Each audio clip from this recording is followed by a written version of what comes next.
Toca Livros e Editora Universo dos Livros apresentam Reino de Intrigas, de Taher Amafi, narrado por Mariana Posato. Para Ransom. Eu me viro para a direita e para a esquerda. Em todo lado não vejo sinais de justiça, senso ou cuidado. Um homem é mau, e todos os seus dias são cheios de sorte, elogios e alegria. O outro é sempre bom. Ele morre abandonado, um homem falido e desprezado. Mas todo este mundo é como um conto que nos é relatado. Homens são maus e seu prestígio arruinado. Abu Hassem Ferdowsi, Shahmane. 1. Alizé estava costurando na cozinha sob a luz das estrelas e do fogo, sentada como sempre ficava, encolhidinha na lareira. A fuligem sujava a pele e as saias dela aqui e ali. Uma mancha sobre uma maçã do rosto, um borrão empoeirado ainda mais escuro acima de um dos olhos. Ela não parecia se importar. Alizé estava com frio. Não, ela estava congelando. Era frequente seu desejo de ter dobradiças pelo corpo, de modo que pudesse abrir uma portinhola do peito e preencher a cavidade com carvão, depois querosene. Acender um fósforo. Que pena. Ela ergueu as saias e se aproximou do fogo, com cuidado para não destruir a roupa que ainda devia à filha ilegítima do embaixador Logan. A peça intrincada e brilhante era seu único pedido do mês, mas Alizé nutria uma esperança secreta de que o vestido atraísse clientes por conta própria. Afinal, as encomendas de moda não passavam do fruto da inveja nascida nos salões de baile ou em torno da mesa de um banquete. Enquanto o reino permanecesse em paz, a realeza, tanto legítima quanto ilegítima, continuaria a organizar festas e fazer dívidas, o que significava que Alizé ainda poderia encontrar maneiras de extrair moedas de seus bolsos ricamente bordados. Ela tremeu violentamente então, quase perdendo um ponto, quase caindo no fogo. Quando criança, Alizé uma vez sentiu tanto frio que se arrastou para a lareira de propósito. É claro que nunca lhe ocorrera que pudesse ser consumida pelo fogo. Ela não passava de um bebê seguindo o instinto de buscar calor. Alizé ainda não tinha como entender a singularidade de sua aflição, pois a geada que crescia dentro de si era tão rara que ela se destacava até mesmo entre o próprio povo, já considerado estranhíssimo. Era um milagre, então, que o fogo tivesse apenas desintegrado suas roupas e preenchido o casebre com uma fumaça que queimava seus olhos. Um grito subsequente, porém, sinalizou para a criança bem aninhada que o plano falhara. Frustrada com um corpo que não se esquentava nunca, ela chorou lágrimas gélidas ao ser recolhida das chamas pela mãe, que sofreu queimaduras terríveis, cujas cicatrizes Alizé veria ainda muitos anos depois. Os olhos dela! Contou a mulher trêmula ao marido, que viera correndo ao som do desespero. Veja o que aconteceu com os olhos dela! Vão matá-la por isso! Alizé, então, esfregou os olhos e tossiu. Ela era pequena demais para se lembrar das exatas palavras dos pais. Sem dúvida, a memória era baseada apenas em uma história repetida muitas vezes, tão enraizada em sua mente que ela imaginava recordar a voz da mãe. Ela engoliu em seco. Havia fuligem em sua garganta. Seus dedos já estavam dormentes. Exausta, ela exalou as preocupações para dentro da lareira e o sopro levantou um pouco mais as cinzas. Alizé tossiu de novo, dessa vez com tanta força que espetou a agulha de costura no dedinho. Ela absorveu o choque da dor com uma calma sobrenatural, retirando com cuidado a ponta antes de examinar o ferimento. A perfuração era profunda. Lentamente, quase um de cada vez, os dedos se fecharam no vestido ainda agarrado em sua mão, a seda mais fina estancando a gota de sangue. Depois de alguns momentos, durante os quais olhou fixamente para cima, para a chaminé, pela 16ª vez naquela noite, ela soltou o vestido, cortou a linha com os dentes e jogou a peça nova encrustada de pedras preciosas sobre uma cadeira próxima. Não era preciso ter medo. Alizé sabia que seu sangue não mancharia o tecido. Ainda assim, não deixava de ser uma boa desculpa para declarar derrota, para deixar o vestido de lado. Ela o avaliou então, esparramado sobre a cadeira. O corpete estava caído, curvando-se sobre a saia como uma criança pendurada em uma cadeira. A seda acumulava-se em torno das pernas de madeira. A pedraria captava a luz. Uma brisa fraca sacudiu uma janela mal fechada, e a única vela se apagou, levando consigo a compostura restante da encomenda. O vestido deslizou mais para baixo na cadeira, uma manga pesada se soltando com um leve chiado, seu punho brilhante roçando o chão sujo de fuligem. Alizé suspirou. Aquele vestido, como todos os outros, estava longe de ser lindo. Ela considerava o modelo banal, a construção era apenas razoável. Seu sonho era libertar a própria mente, desvencilhar as mãos para que criassem sem receio. Mas o rugido de sua imaginação era sempre silenciado por uma infeliz necessidade de se autopreservar. Apenas na época de sua avó é que haviam sido estabelecidos os tratados de fogo, tratados de paz sem precedentes que permitiam aos jeans e humanos conviverem livremente pela primeira vez em quase 1 milênio. Embora tivessem aparência quase idêntica, o corpo dos jeans era forjado da essência do fogo, o que lhes garantia certas vantagens físicas. Já humanos, vindos do pó e da água, há muito eram rotulados de argila.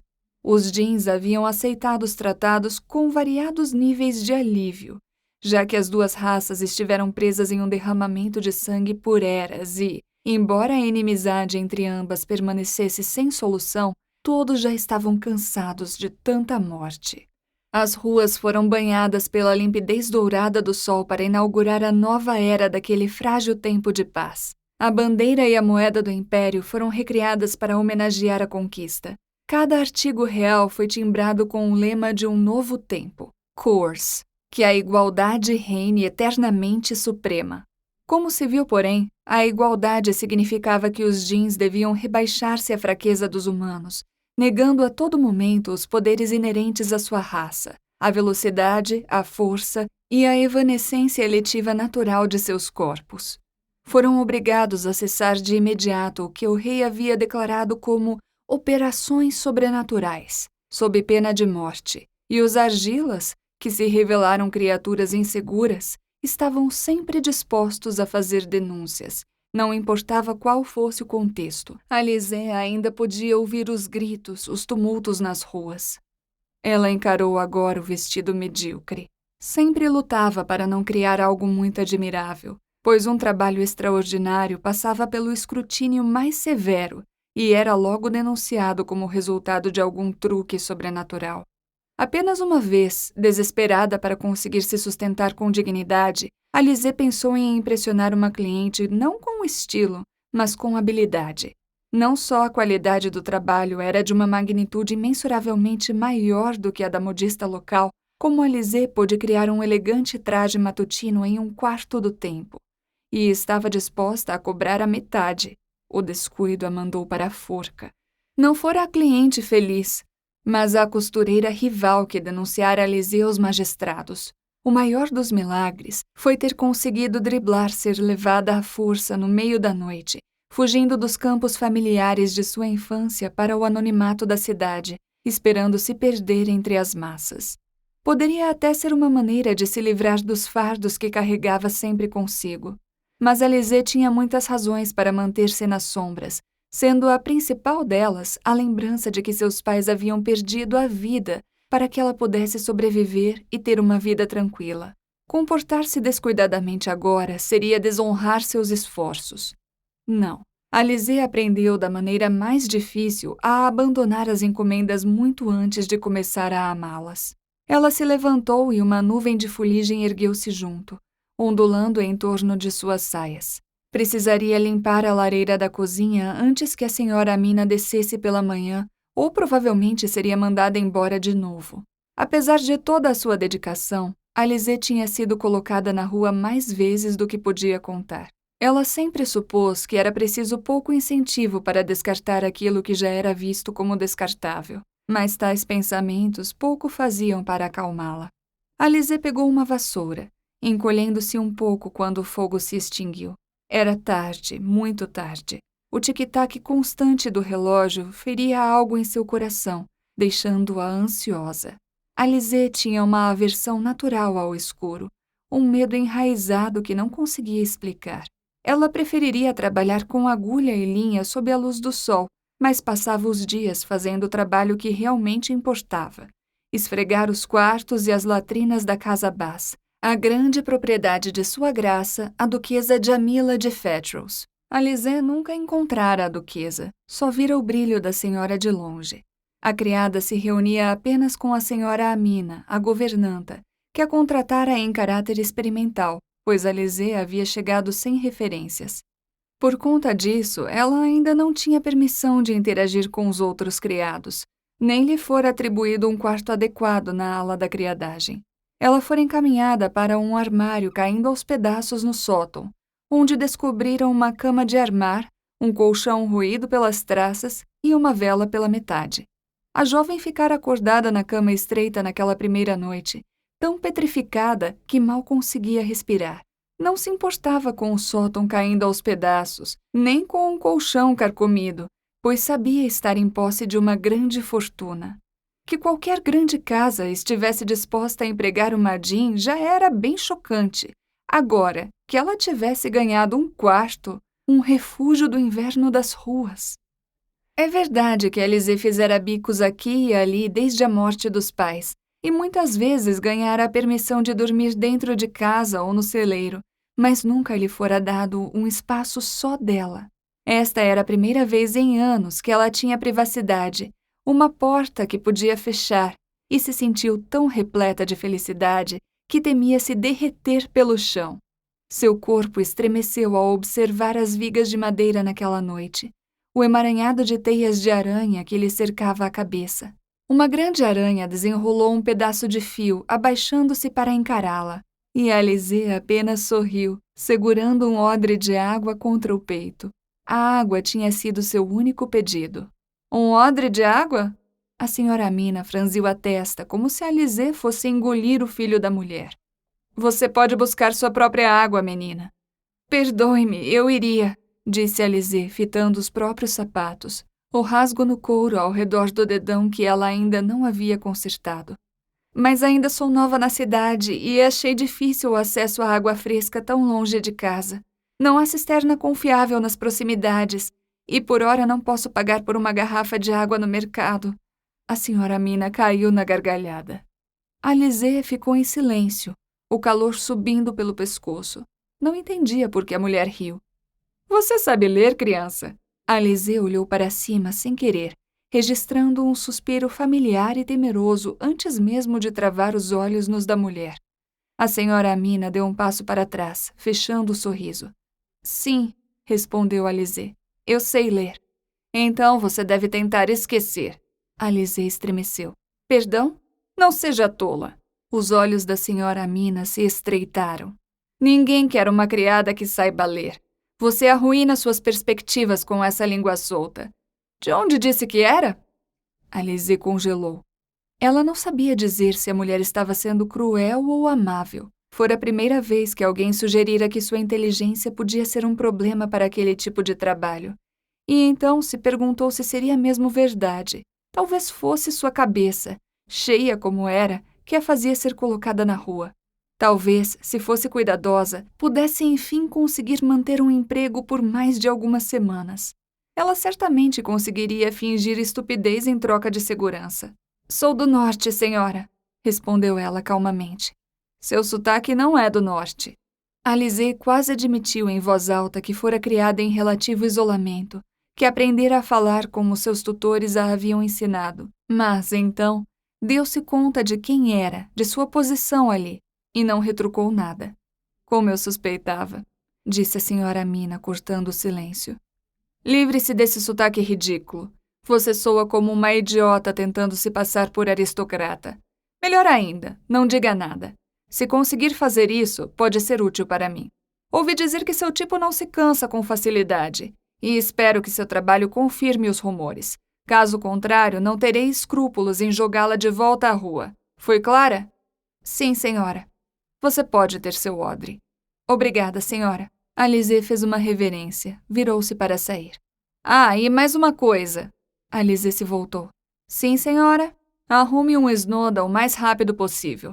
Não quero nunca mais ter de ver o seu rosto.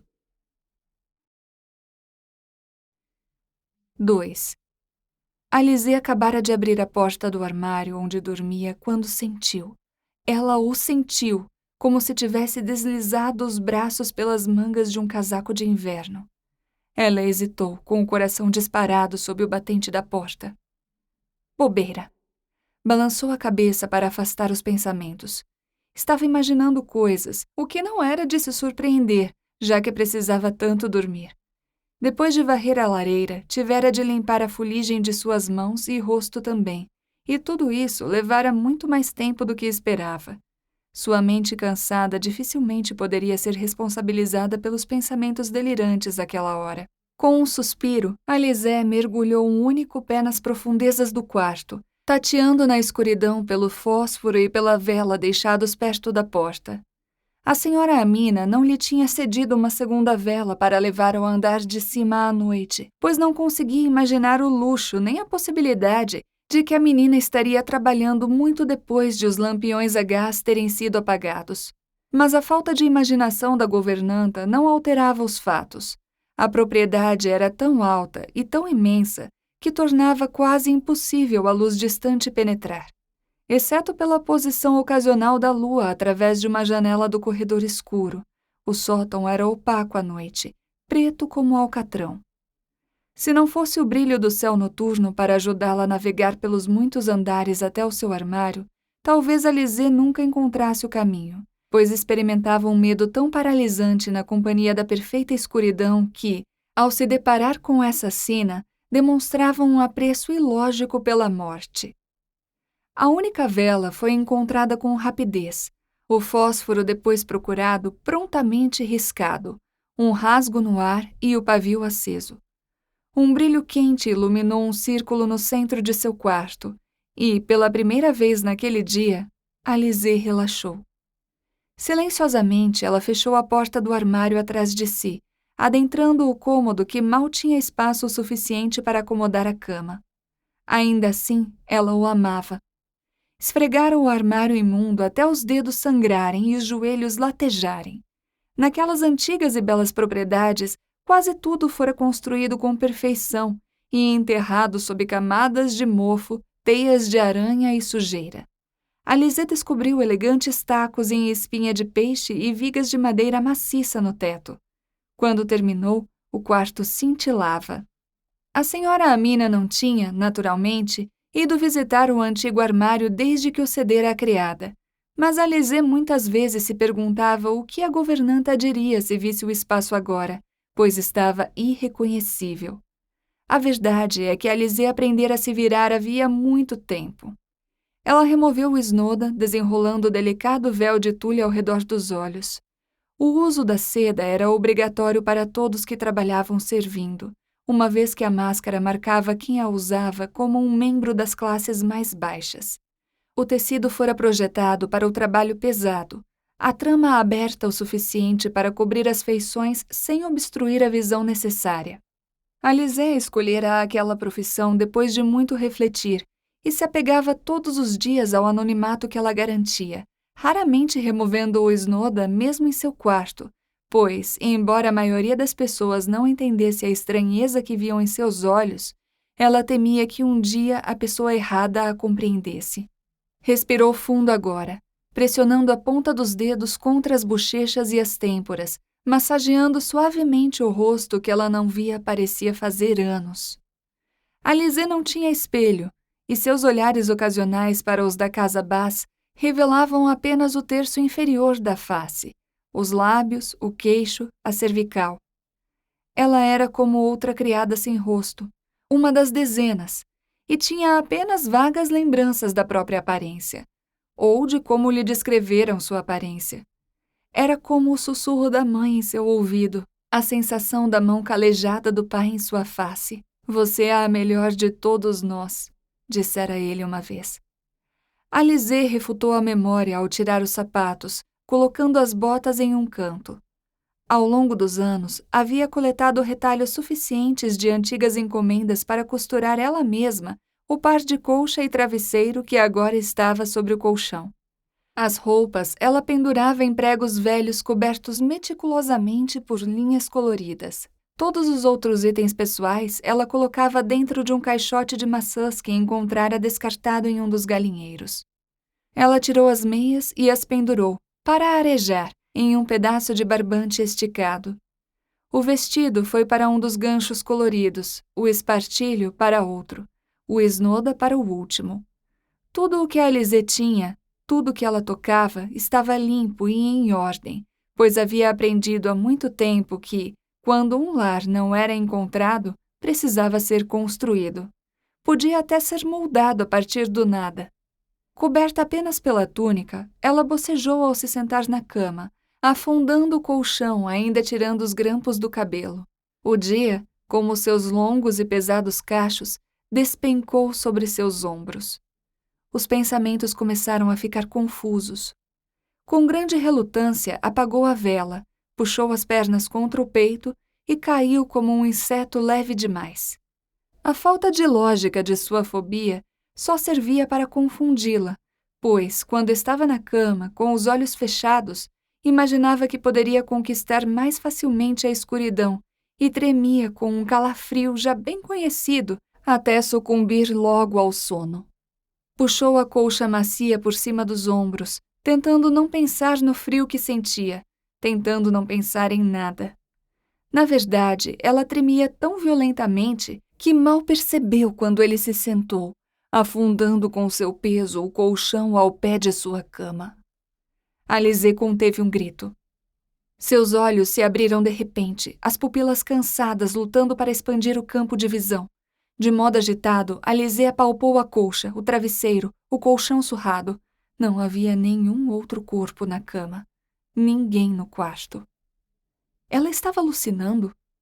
Tateou desajeitadamente até encontrar a vela e, com as mãos tremendo, deixou-a cair. Ela só podia estar sonhando. O colchão rangeu, o peso se deslocou, e Alizé experimentou um medo tão violento que viu faíscas. Afastou-se para trás, batendo a cabeça contra a parede, e, de alguma forma, a dor concentrou seu pânico. Um estalo afiado e uma chama presa entre os dedos dele, quase imperceptíveis, iluminaram os contornos de seu rosto. Ela não ousava respirar. Não conseguia enxergar nem a silhueta dele, não exatamente, mas então não foi o rosto, mas a voz que tornou o diabo notório. Alizé sabia disso melhor do que ninguém. Raramente o diabo se apresentava em carne e osso. Raras eram suas comunicações claras e memoráveis. De fato, a criatura não era tão poderosa como insistia seu legado, pois lhe fora negado o direito de falar como outros falavam, condenando-o para sempre a oferecer enigmas e dando-lhe permissão somente para persuadir uma pessoa à ruína, nunca a ordenar. Sendo assim, não era comum que alguém reivindicasse um encontro com o diabo, nem que falasse com convicção sobre seus métodos, pois a presença desse mal era experimentada, na maioria das vezes, apenas por um provocar de sensações. Alizé não gostava de ser a exceção. Na verdade, havia sido um pouco doloroso saber das circunstâncias de seu nascimento, que fora o diabo o primeiro a dar as boas-vindas ao pé de seu berço, suas indesejáveis charadas tão inevitáveis quanto a umidade da chuva. Seus pais tinham tentado desesperadamente banir o ser da casa, mas ele continuava a voltar, para sempre bordando a tapeçaria da vida dela com presságios sinistros. Parecia ser uma promessa de destruição da qual ela não conseguia escapar. Mesmo agora sentiu a voz do diabo como se fosse uma respiração solta dentro do corpo, um sopro contra seus ossos. Era uma vez um reinante, sussurrou ele. Não! Ela quase gritou em pânico. Outro enigma não, por favor! Era uma vez um reinante, sussurrou ele. Em cada ombro uma serpente.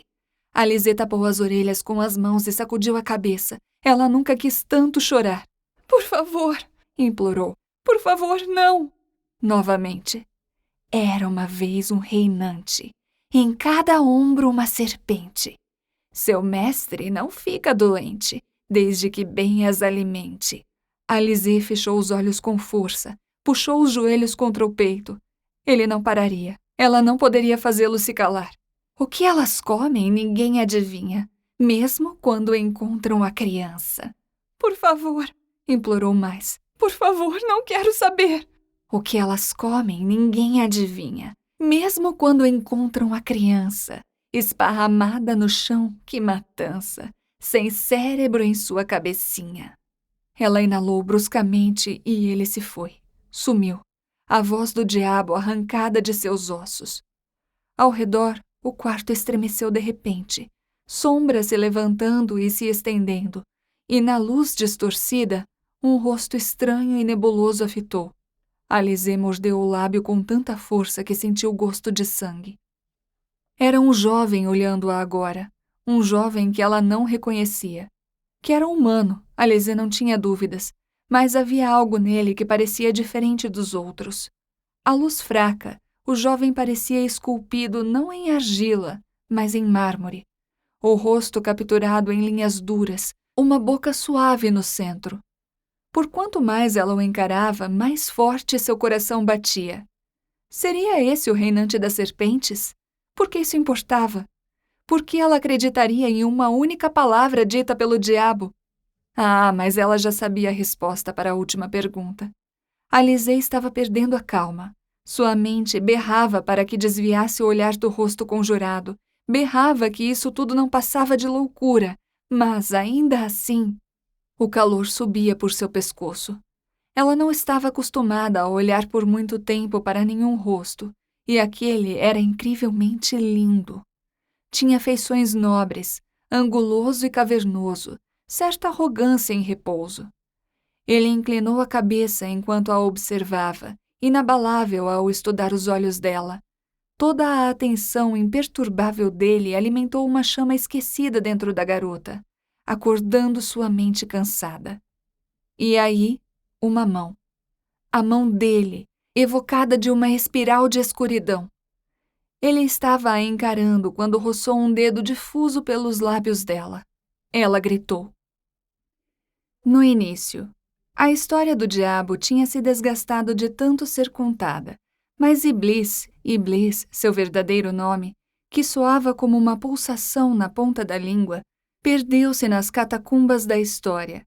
Seu próprio povo sabia bem que a besta não era feita de luz, mas de fogo. Não era anjo, mas Jinn, uma raça antiga que já dominara a terra e que um dia celebrara a extraordinária elevação desse jovem homem aos céus. O povo sabia bem de onde ele viera, pois estavam lá também na sua volta, quando seu corpo se despedaçou contra a terra e o mundo deles fora deixado ao abandono no rastro de sua arrogância. Pássaros congelaram quando o corpo caiu do céu, seus bicos afiados separados, as asas largas abertas no ar. Ele brilhou na descida, a carne pegajosa derretendo, as gotas pesadas de fogo líquido escorrendo de sua pele. Essas gotas, ainda fumegantes, atingiram a terra antes do corpo, desintegrando sapos e árvores, e a dignidade de toda uma civilização, que seria forçada para sempre a gritar o nome dele para as estrelas. Pois, quando Iblis caiu, seu povo sucumbiu com ele. Não fora Deus, mas os ocupantes do universo em expansão, que logo abandonariam os Jinns. Cada corpo celeste testemunhara a gênese do diabo, de uma criatura de escuridão até então desconhecida, não nomeada, e ninguém desejava ser visto como simpatizante de um inimigo do Todo-Poderoso. O sol foi o primeiro a dar-lhes as costas. Uma única piscadela e fim. Seu planeta, a Terra, foi mergulhado em uma noite perpétua, blindado de gelo, lançado para fora de órbita. A Lua foi a próxima a desaparecer, tirando o mundo do eixo, deformando os oceanos. Tudo ficou logo inundado, depois congelado. A população reduzida à metade em 3 dias. Milhares de anos de história, de arte, de literatura e de invenções destruídos. Ainda assim, os Jinn sobreviventes ousaram ter esperança. Foi quando as estrelas por fim se devoraram, uma a uma, quando o solo afundou e rachou sob os pés, quando os mapas de séculos passados se tornaram subitamente obsoletos.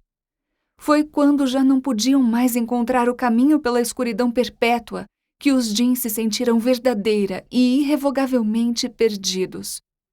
Eles logo se espalharam.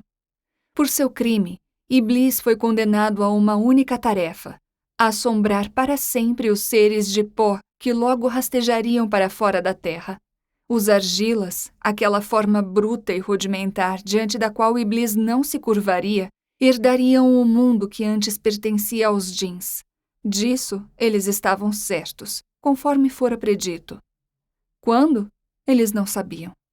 Os céus observaram o diabo, a meia-vida que ele era forçado a viver. Todos observavam em silêncio enquanto os mares congelados dominavam as praias, as marés subindo paralelas à sua ira. A cada momento, a escuridão ficava mais espessa, mais densa com o fedor da morte. Sem os céus para guiá-los, os Jins remanescentes não conseguiam determinar quanto tempo seu povo passou oprimido por frio e escuridão. Parecia fazer séculos, mas poderiam ter sido dias. O que é o tempo quando não há luas para contar as horas, nem sóis para definir um ano? O tempo era contado apenas por meio do nascimento, dos filhos que viviam. A primeira razão para a sobrevivência dos Jins aos invernos infinitos era o fato de suas almas serem forjadas do fogo. A segunda, necessitavam apenas de água para se alimentarem. A argila se moldou lentamente em tais águas, tomando forma conforme a outra civilização morria, em massa, de desgosto, de horror. Os Jins que resistiram a tudo sempre foram atormentados por uma raiva entalada no peito, uma raiva contida apenas pelo peso de uma profunda vergonha. Eles já haviam sido os únicos seres inteligentes na Terra. Eram criaturas constituídas de modo mais forte, mais rápido, mais simples e mais astuto do que a argila jamais seria. Ainda assim, a maioria ficou cega na escuridão perpétua. A pele tornou-se pálida e a íris branca, tolhida de pigmentos no escuro.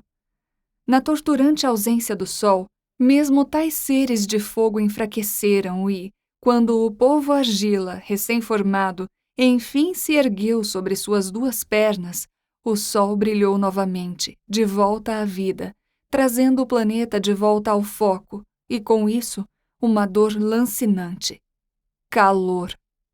Ele secou os olhos desacostumados dos Jins e derreteu a carne que restava sobre seus ossos. Para os Jins que procuravam abrigo do calor, havia esperança. Com o retorno do sol veio a lua, e, com a lua, as estrelas. À luz das estrelas, encontraram um rumo para viver em segurança, refugiando-se no extremo da terra, em um frio exorbitante que começou a se parecer com um lar. Silenciosamente, construíram um novo e modesto reino à medida que exprimiam o próprio corpo sobrenatural com tanta força contra os planos do espaço e do tempo que praticamente desapareceram. Não importava que os Jins tivessem corpos mais fortes do que os dos argilas, seres humanos, como se declaravam, que agora dominavam céus e terra. Não importava que os Jins possuíssem mais poder, força e rapidez. Não importava o calor com que suas almas queimavam. O pó, eles descobriram, apagava a chama. O pó acabaria por enterrar todos eles. E Iblis? Iblis nunca estava longe. A existência eterna e vergonhosa do diabo era um lembrete poderoso de tudo o que haviam perdido, de tudo o que haviam enfrentado para sobreviver. Com profunda tristeza, os Jins haviam passado a terra aos seus novos reis e oravam para nunca serem encontrados. Mas essa oração também não foi atendida.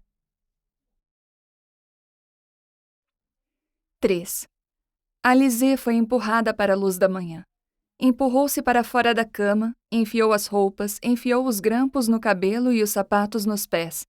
Geralmente dedicava mais tempo a se arrumar, mas dormira mais do que pretendia e não teve tempo de fazer nada além de passar um pano úmido sobre os olhos. Aquele era o dia da entrega da encomenda e ela embrulhara o vestido reluzente em camadas de tule, prendendo o pacote com um barbante. Carregou o grande pacote com cuidado ao descer as escadas nas pontas dos pés e, depois de acender a lareira da cozinha, empurrou a pesada porta de madeira, apenas para ser recebida com neve fresca até os joelhos. O corpo dela quase cedeu de decepção, mas fechou os olhos com força, respirou fundo. Não! Ela não voltaria para a cama. Era verdade que ainda não tinha um casaco de inverno adequado, nem chapéu, nem luvas. Era também verdade que, se subisse de volta pelas escadas naquele instante, conseguiria dormir por 1 hora inteira antes que sua presença fosse necessária. Mas não. Forçou a coluna a ficar ereta, agarrou-se ao precioso pacote.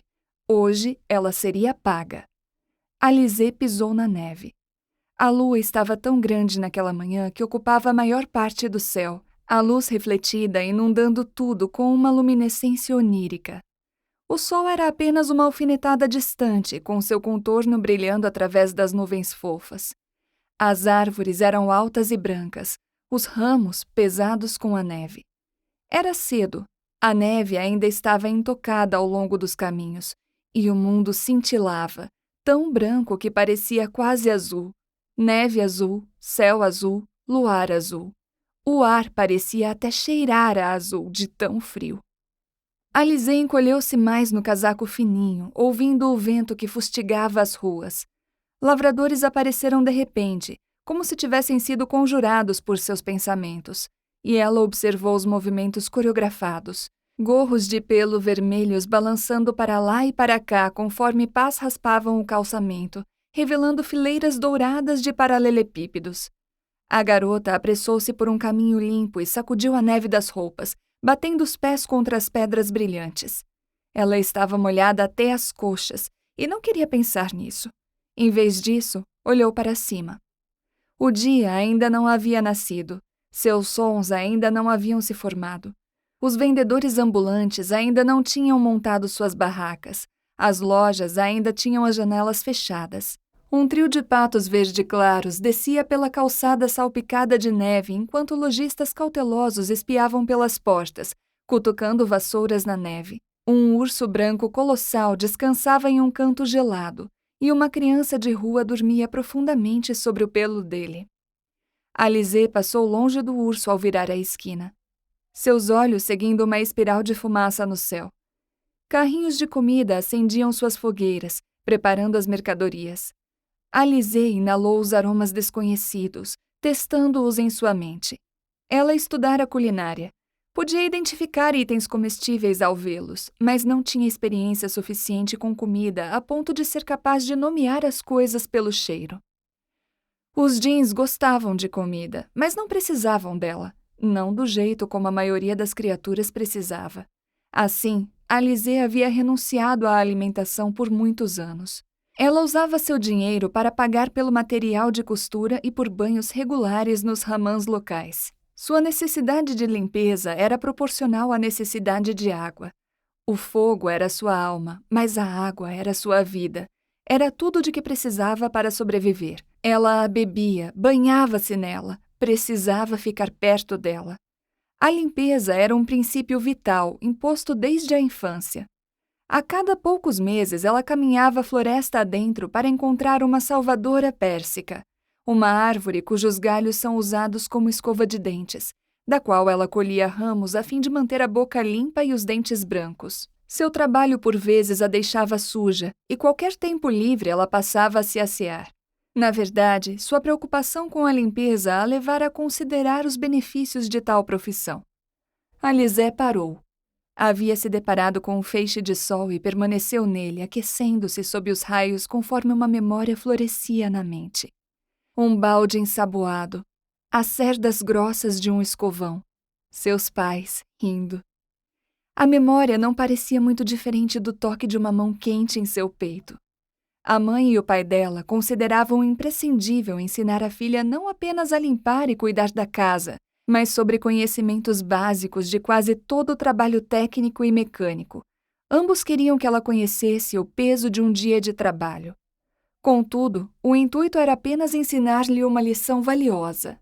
Nunca imaginariam que um dia ela teria de ganhar a vida assim. Alizé passara a infância sendo aperfeiçoada por mestres e tutores, e assim também seus pais a treinaram e a prepararam para o futuro, sempre com um bem maior em mente, a qualidade essencial da compaixão. Sinta, seus pais lhe disseram uma vez.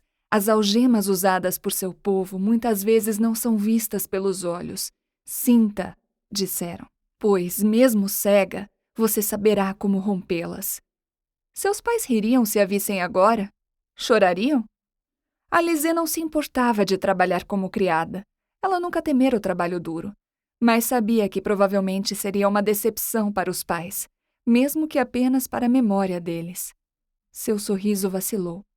O menino era rápido, e Alizé estava distraída. Então ela levou um segundo a mais do que o normal para notá-lo. Isso significava que não o notara até que a faca já estivesse em seu pescoço. «Le mien est passé», disse ele com um hálito quente e azedo contra o rosto dela. Ele falava feston, um indicativo de que estava longe de casa e provavelmente com fome. O menino se erguia por trás dela, a mão livre agarrando sua cintura. Parecia que Alizé estava sendo agredida por um bárbaro, mas, de alguma forma, sabia que não passava de um menino, muito crescido para a idade dele. Gentilmente, ela disse, «Solte-me. Faça isso e dou minha palavra de que vou deixá-lo ileso.» Ele riu. «Nesbechov, mulher estúpida!» Alizé enfiou o pacote debaixo do braço esquerdo e agarrou o pulso do menino com a mão direita, sentindo a lâmina roçar o seu pescoço enquanto ele gritava, tropeçando para trás. Ela o pegou antes de ele cair, agarrou e torceu o braço dele, deslocando seu ombro antes de empurrá-lo sobre a neve. Ergueu-se sobre o menino que soluçava meio enterrado. Os transeuntes foram desviando os olhos, pouco se importando como ela sabia que estariam, com os níveis mais baixos do mundo. Uma criada e um menino de rua podiam se matar, assim poupariam os magistrados do trabalho extra. Era um pensamento sombrio. Cuidadosamente, Alizé pegou a lâmina na neve e examinou o acabamento rude. Avaliou o menino também, cujo rosto era quase tão jovem quanto ela suspeitava. 12? 13? Ajoelhou-se ao lado dele, que se enrijeceu, os soluços brevemente cessando no peito. Nick, Lotfi! Não, por favor! A garota pegou a mão dele, a que não estava machucada. Desenrolou os dedos sujos e pressionou o cabo de volta na palma. Ela sabia que o coitado do garoto precisaria da arma. Ainda. Existem outras maneiras de se manter vivo, sussurrou em festum. Apareça nas cozinhas da casa Bá se precisar de pão. O menino a encarou, direcionando toda a força de seu olhar aterrorizado. Ela podia vê-lo procurando por seus olhos através do Snoda. Chora? Perguntou ele. Por quê? Alizé quase sorriu. Bec me fem, respondeu ela calmamente. Porque eu entendo. Bec bidem, porque eu fui você. Alizé não esperou que ele respondesse antes de ficar em pé de novo e sacudir as saias.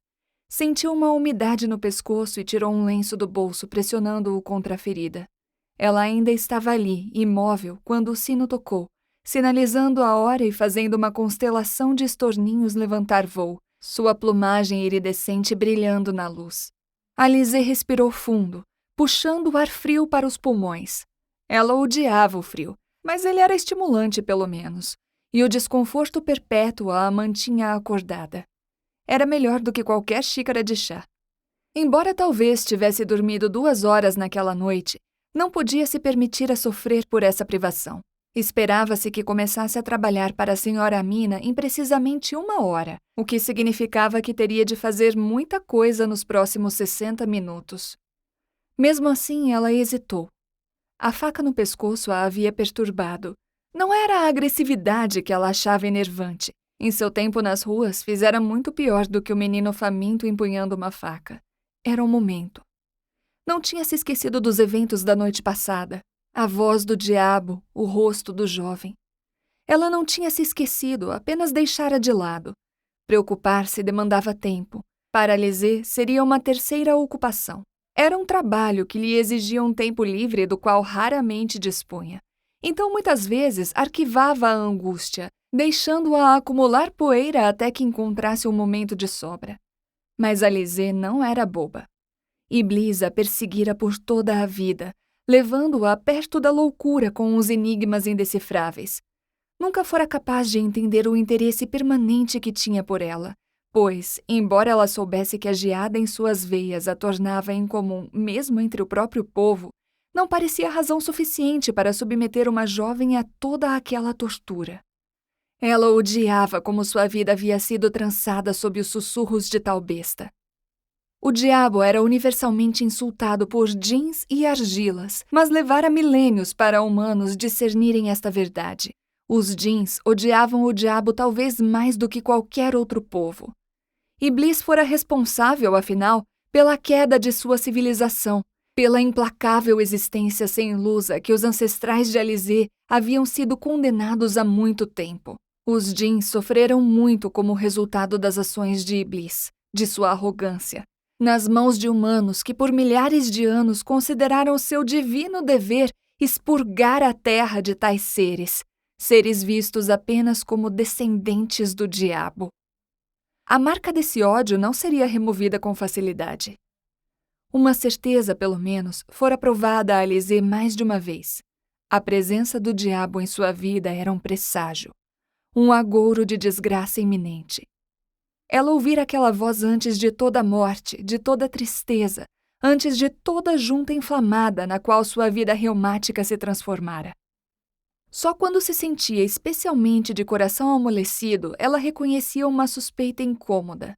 As missivas do diabo eram de fato um tipo perverso de bondade, como se ele pensasse que poderia atenuar uma dor inevitável com um aviso. Em vez disso, o pavor muitas vezes tornava tudo pior. Alizé passava os dias imaginando que tortura poderia lhe acontecer, que agonia estava à espreita. Não havia como dizer quanto tempo. Sua mão congelou. Esqueceu-se de si mesma. O lenço ensanguentado caiu no chão, despercebido. O coração dela de repente bateu com a força de cascos, palpitando contra o peito. Ela mal conseguia respirar. Aquele rosto desumano. Ali! Ele estava ali! Ele já a observava. A garota notou a capa dele quase ao mesmo tempo em que notou a face.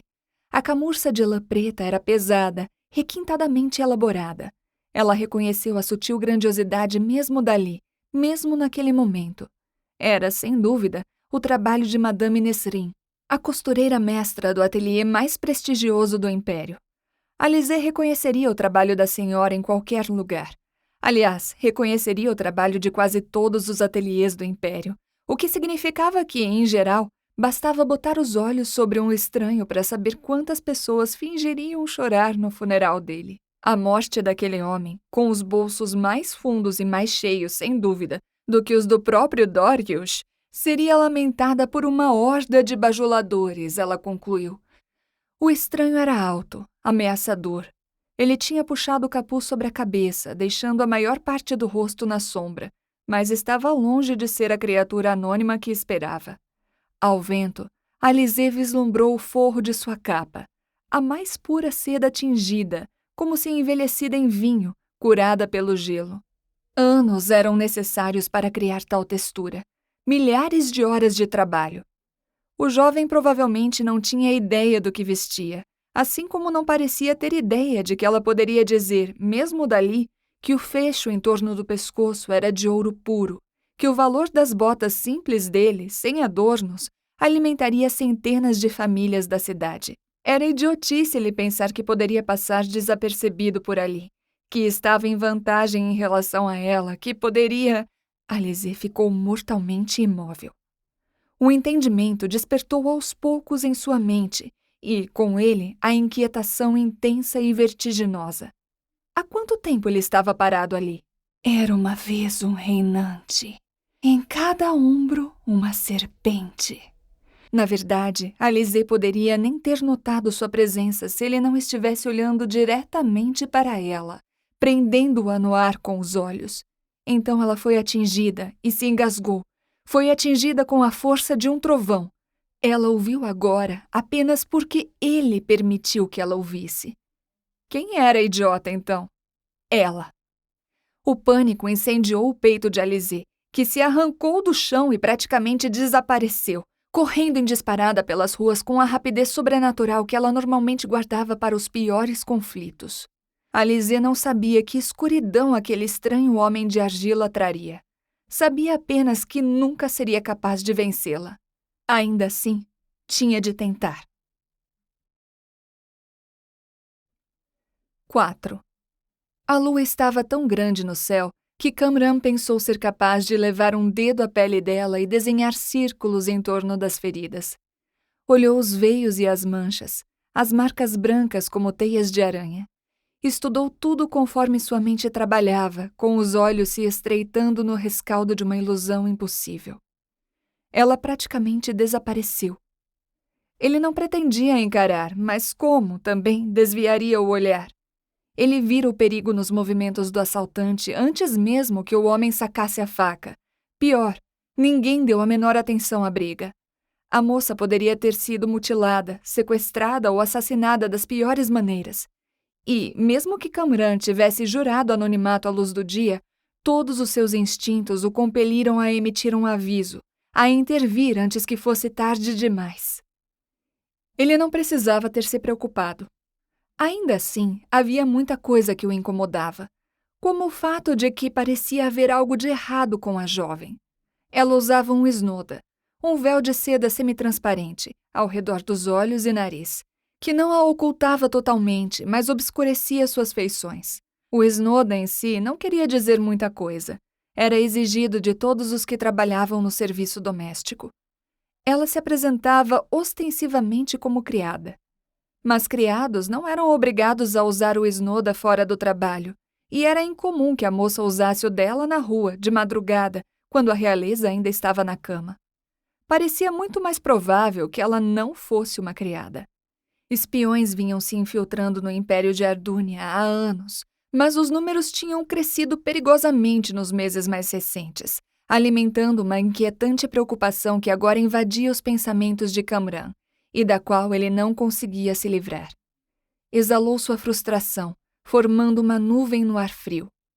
A cada momento, Kamran convencia-se mais de que a garota havia roubado um uniforme de criada, pois a tentativa secreta havia sido não só mal executada, mas facilmente traída pela ignorância em relação às muitas regras e aos maneirismos que definiam a vida das classes mais baixas. Só seu modo de andar teria sido aviso suficiente. Ela andava muito bem para uma criada, exibindo um tipo de porte régio, estabelecido apenas na primeira infância. Não. Kamran agora tinha certeza de que a garota estava escondendo algo. Não seria a primeira vez que alguém usaria o snoda para se mascarar em público. Ele olhou para o relógio na praça. Havia entrado na cidade naquela manhã para falar com os profetas, que tinham enviado um bilhete misterioso solicitando uma audiência com o jovem, apesar de ele nunca ter anunciado seu retorno para casa. A reunião daquele dia, ao que parecia, teria de esperar. Para seu desgosto, os instintos sempre confiáveis de Kamran não se aquietariam. Como, com apenas uma mão livre, uma criada teria tão friamente desarmado um homem que segurava uma faca contra o seu pescoço? Quando uma criada teria tempo ou dinheiro suficientes para aprender autodefesa? E que diabos ela havia dito ao homem para deixá-lo chorando na neve? O suspeito em questão só agora levantava cambaleante. Os cachos ruivos denunciavam que ele era de Fest, uma região a pelo menos um mês ao sul de Setar, a capital.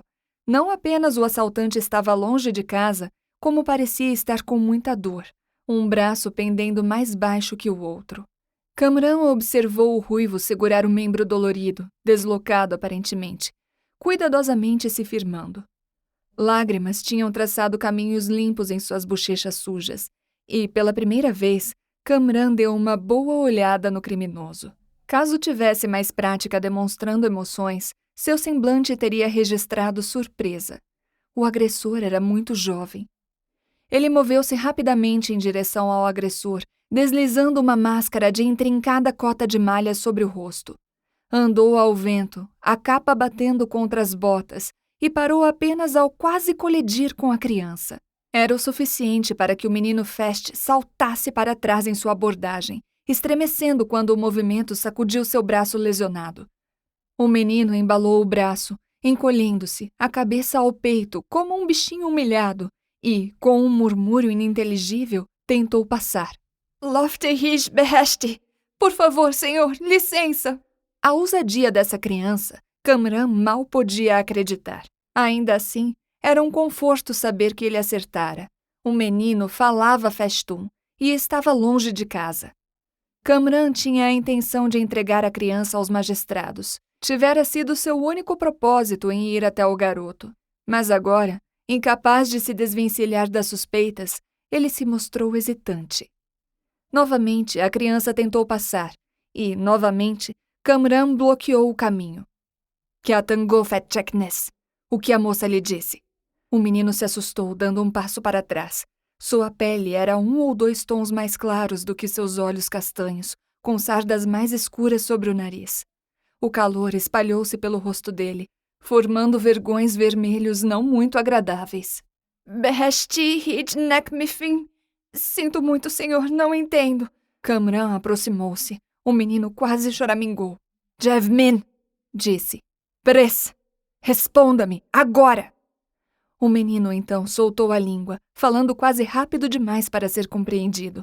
Kamran traduzia mentalmente conforme ele falava. "Nada, senhor. Por favor, senhor, não machuquei a moça, foi só um mal-entendido." Kamran agarrou com a mão enluvada o ombro deslocado do menino Fest, que arfou com os joelhos bambos. "Você se atreve a mentir na minha cara!" "Senhor, por favor!" A criança estava chorando agora. "Ela só me devolveu a faca, senhor. Juro. E depois me ofereceu pão. Ela disse..." Kamran moveu-se para trás, tirando a mão. "Ainda está mentindo." "Pelo túmulo da minha mãe, juro. Por tudo que há de mais sagrado." "Ela devolveu a arma e lhe ofereceu comida", afirmou Kamran com a voz afiada. "Depois de você quase a ter matado. Depois de você tentar roubar dela." O menino balançou a cabeça, com lágrimas formando-se nos olhos. "Ela demonstrou misericórdia, senhor. Por favor." "Basta!" A boca do menino fechou-se de súbito. A frustração de Kamran estava aumentando. Ele queria desesperadamente estrangular alguém. Vasculhou a praça mais uma vez, como se a garota pudesse aparecer assim como havia evaporado. Seu olhar pousou de novo no menino. Sua voz era como um trovão. "Você pressionou uma lâmina no pescoço de uma mulher como o pior dos covardes, o mais detestável dos homens. Aquela jovem pode ter demonstrado misericórdia, mas não vejo razão para fazer o mesmo. Você espera se livrar disso sem julgamento? Sem justiça?" O menino entrou em pânico. "Por favor, senhor. Eu irei para morrer, senhor. Corto minha própria garganta se me pedir, só não me entregue aos magistrados, eu imploro." Kamran piscou. A situação se complicava a cada segundo. "Por que diz uma coisa dessas?" O menino chacoalhou a cabeça, ficando ainda mais histérico. Os olhos dele ficaram selvagens, com um medo palpável demais para ser considerado apenas fingimento. Logo ele começou a chorar, o som ecoando pelas ruas. Kamran não sabia como acalmar o garoto. Seus próprios soldados moribundos nunca se permitiram tal fraqueza na presença dele. Tarde demais, Kamran considerou a possibilidade de deixar o menino ir embora. Contudo, mal havia começado a formular o pensamento quando, sem aviso, a criança enfiou o comprimento da lâmina na própria garganta. Kamran inalou bruscamente. O menino, cujo nome ele não sabia, engasgou-se com o próprio sangue, com a faca ainda enterrada no pescoço. Kamran pegou-o quando ele caiu. Podia sentir o contorno das costelas sob os dedos. O menino era leve como um pássaro, ossos ocos, sem dúvida, pela fome. Os velhos impulsos prevaleceram. Kamran emitiu comandos para os transeuntes com o tom que costumava liderar uma legião, e estranhos apareciam do nada, abandonando os próprios filhos para cumprir aquelas ordens. Sua cabeça estava tão repleta de descrença que mal percebeu quando o menino foi tirado de seus braços e levado para fora da praça. A maneira como olhava para o sangue, a neve manchada, os rios vermelhos circundando uma tampa de bueiro, era como se Kamran nunca tivesse visto a morte, como se não tivesse visto 1000 vezes. Ele já a vira, pensou que tivesse visto todos os tipos de escuridão, mas Kamran nunca tinha visto uma criança cometer suicídio. Foi então que notou o lenço. Ele vira a jovem pressioná-lo no próprio pescoço, contra a ferida infligida por um menino que agora presumia morto. Testemunhara a estranha garota lidar com a ameaça de assassinato com a resiliência de um soldado e fazendo justiça com a compaixão de uma santa. Agora ele não tinha dúvidas de que se tratava de uma espiã, alguém em posse de uma astúcia que o surpreendeu. Ela soubera de súbito como lidar com a criança, não soubera? E se saíra muito melhor do que ele, fizera julgamentos melhores. E, agora, ao processar a fuga dela, seus medos só aumentaram. Era raro que Kamran sentisse vergonha, mas a sensação rugiu dentro de si, recusando-se a se acalmar. Com um único dedo, ele ergueu o quadrado de tecido bordado que estava jogado na neve.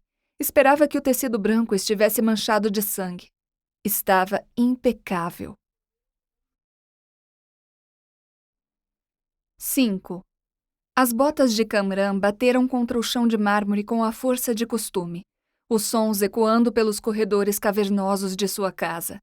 Após a morte do pai, ele descobrira que poderia ser impulsionado por toda a vida por uma única emoção. Cuidadosamente cultivada, tornou-se quente e vital em seu peito, como um órgão experimental. Raiva. Mantinha-o mais vivo do que o próprio coração. Embora sempre sentisse raiva, agora a sentia ainda mais. E que Deus salvasse o homem que atravessasse seu caminho em um mau dia. Depois de enfiar o lenço da jovem no bolso interno do casaco, virou-se bruscamente, caminhando de maneira obstinada em direção ao seu cavalo, o animal esperando pacientemente seu retorno. Kamran gostava de cavalos. Eles não faziam perguntas antes de obedecerem às ordens, pelo menos não com a boca. O garanhão preto não se importava com a capa ensanguentada do mestre, nem com seu temperamento distraído. Não do jeito como Azan se importava. O ministro agora o seguia com velocidade impressionante, o par de botas batendo no chão de pedra. Caso não tivessem sido criados juntos, Kamran podia ter reagido a essa insolência com um método deselegante de resolução de problemas. Força bruta. Por outro lado, era sua incapacidade de admiração que tornava Azan perfeito para o papel de ministro. Kamran não suportava bajuladores.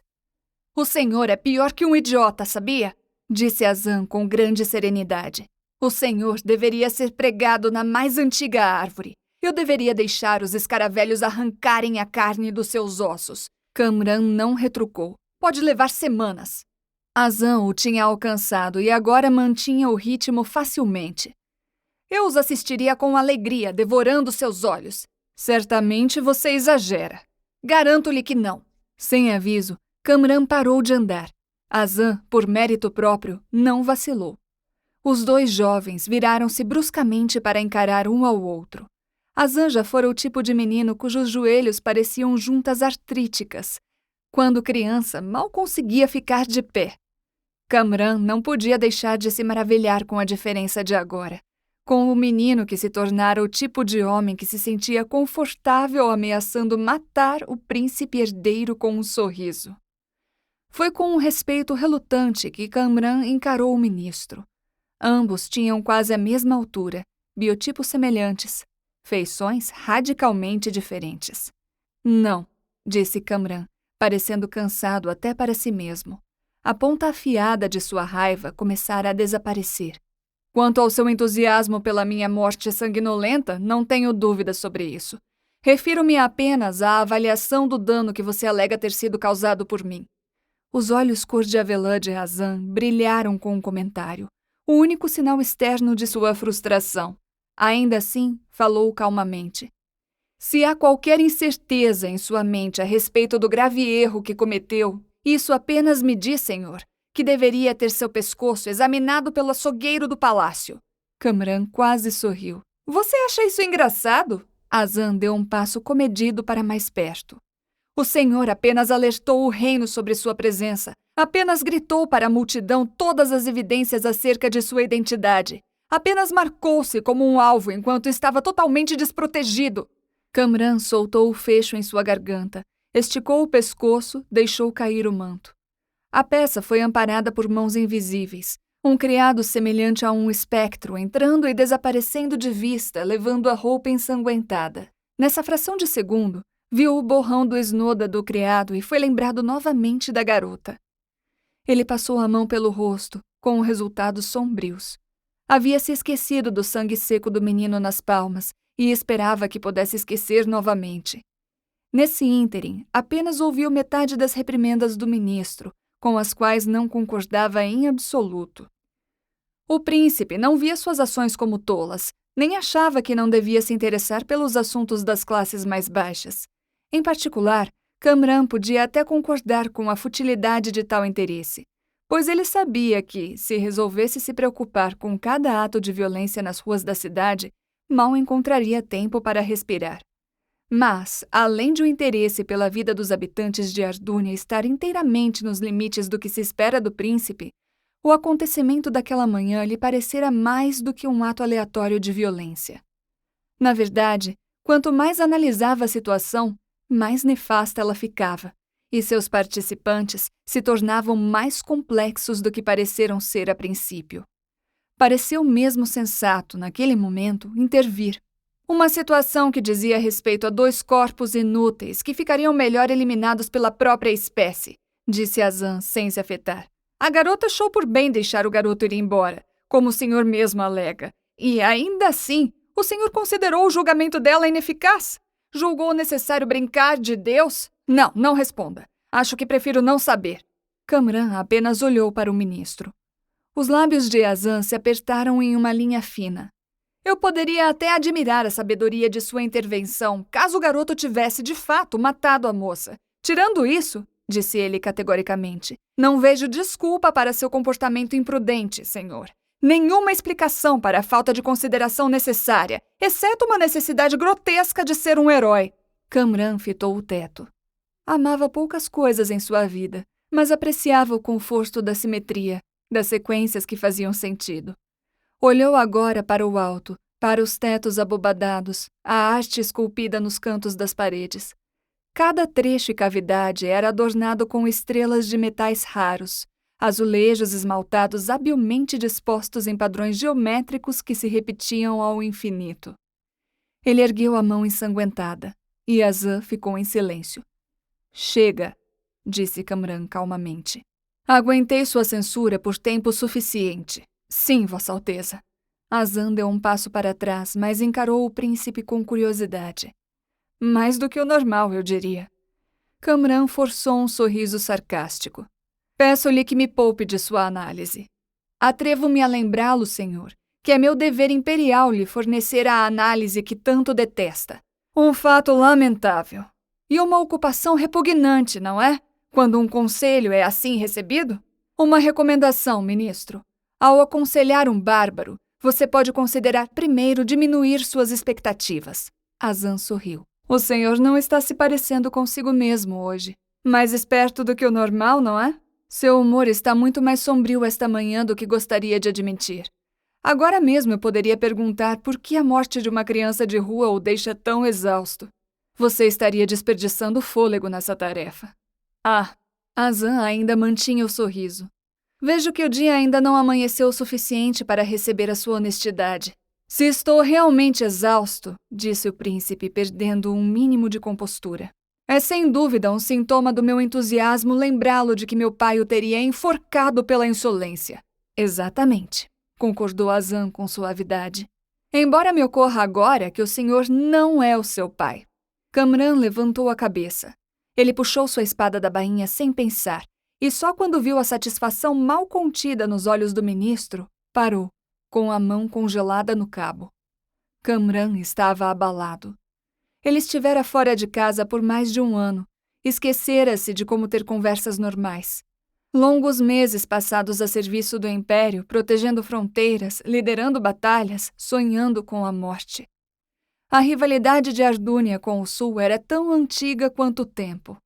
Ardúnia era um império formidável, o maior do mundo desbravado, e sua maior fraqueza era tanto um segredo bem guardado quanto o motivo de imensa vergonha. Estavam ficando sem água.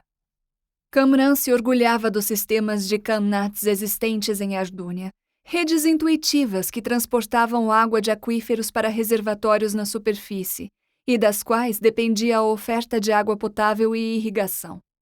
O problema era que os Qanates dependiam inteiramente da disponibilidade de água subterrânea, o que significava que grandes áreas do Império Arduniano, havia séculos, tinham se tornado inabitáveis. um problema mitigado apenas por barcaças de água doce vindas pelo rio Masti.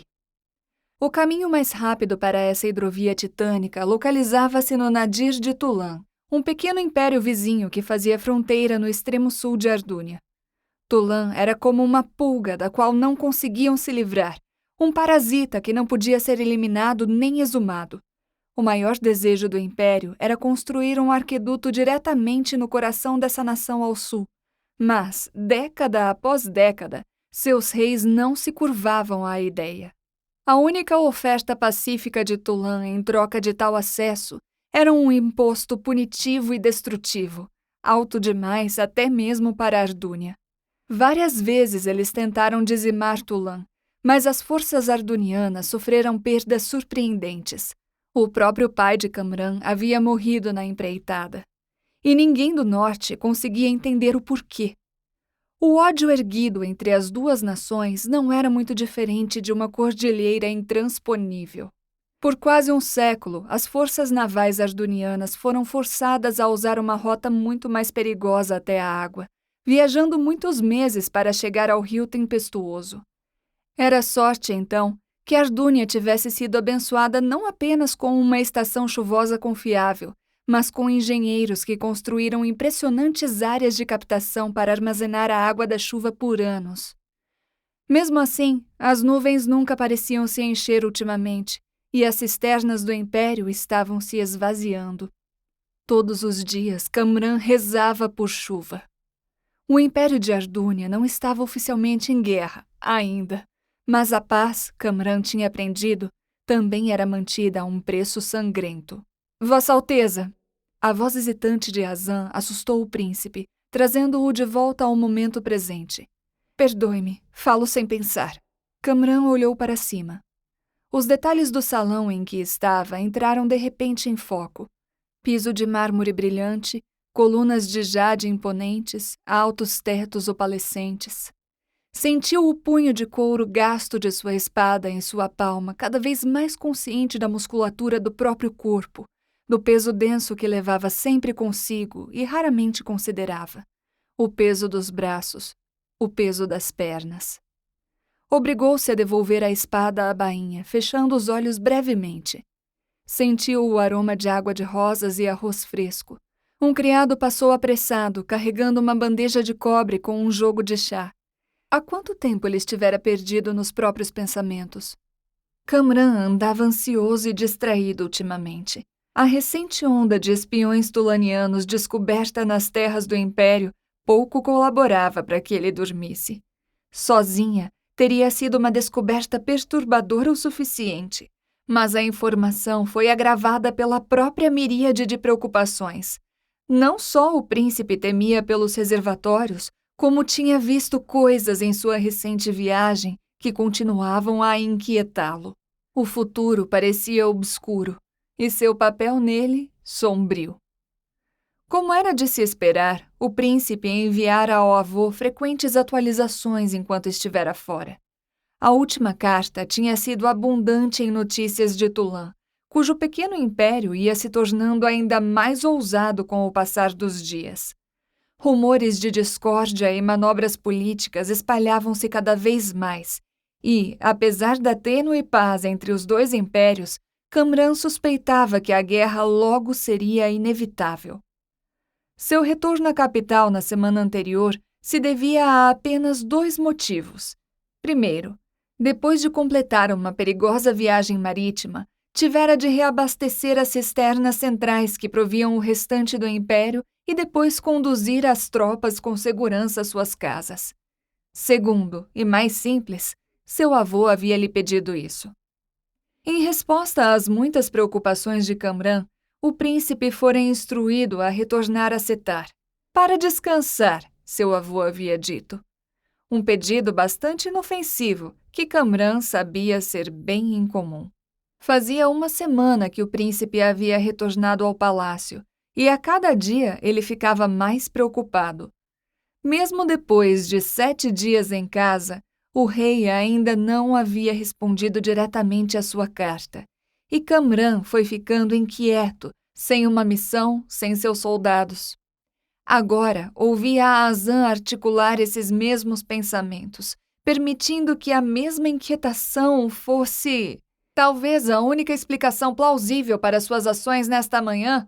Sim, Kamran podia pelo menos concordar que estava ansioso para voltar ao trabalho. Ele precisava partir de novo, percebeu. Em breve. Estou cansado dessa conversa, disse o príncipe secamente.